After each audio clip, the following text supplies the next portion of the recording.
পবিত্র মাহে রমজানে যুদ্ধবিরতি ভঙ্গ করে অবরুদ্ধ গাজা উপত্যকায় এভাবেই ভয়াবহ হামলা শুরু করেছে ইসরায়েলি বাহিনী। মঙ্গলবার রাতভর থেমে থেমে শোনা যায় শক্তিশালী বোমার বিস্ফোরণ। ঘনবসতি গাজা সিটি, বেত লাহিয়া, খান ইউনিস, রাফাসহ আরও অনেক জায়গায় বহু ফিলিস্তিনির প্রাণহানির খবর পাওয়া গেছে। বিশেষ করে খান ইউনিসের আশ্রয় শিবিরে বোমা হামলায় ঘুমের মধ্যেই নিহত হন অনেকেই। চারদিকে ছড়িয়ে পড়েছে আতঙ্ক। আহত ও স্বজনদের আর্তনাদে ভারী হয়ে উঠেছে খান ইউনিসের হাসপাতাল। ইসরায়েলের হামলায় একই পরিবারের সবাই শহীদ হয়েছেন। আমাদের বাড়ির পাশেই ওই পরিবারের বাড়িটি ছিল। আশপাশের অনেক বাড়ির ধ্বংসস্তূপে উদ্ধার তৎপরতা চলছে।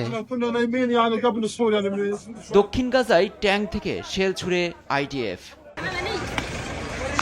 গত ১৯ জানুয়ারিতে শুরু হওয়া উপত্যকায় যুদ্ধবিরতি একতরফাভাবে ভঙ্গ করেছে ইসরায়েল, এমন অভিযোগ এনে বিবৃতি দিয়েছে ফিলিস্তিনের স্বাধীনতাকামী সংগঠন হামাস। অন্যদিকে ইসরায়েলি প্রধানমন্ত্রী নেতানিয়াহুর কার্যালয় জানায়, যুক্তরাষ্ট্রের প্রস্তাবিত প্রথম দফার যুদ্ধবিরতির সময় বাড়ানোর বিষয়টি হামাস প্রত্যাখ্যান করায় আবারও সর্বশক্তি দিয়ে সামরিক অভিযানে নেমেছে তারা। চুক্তির দ্বিতীয় দফা নিয়ে কাতারের দোহায় বিবদমান পক্ষগুলোর আলোচনার মাঝেই এ ঘটনা ঘটল। এদিকে মার্কিন প্রেসিডেন্ট ট্রাম্পের সঙ্গে আলোচনা করেই উপত্যকায় তেল আবিব হামলা চালিয়েছে বলে দাবি করেছে হোয়াইট হাউস।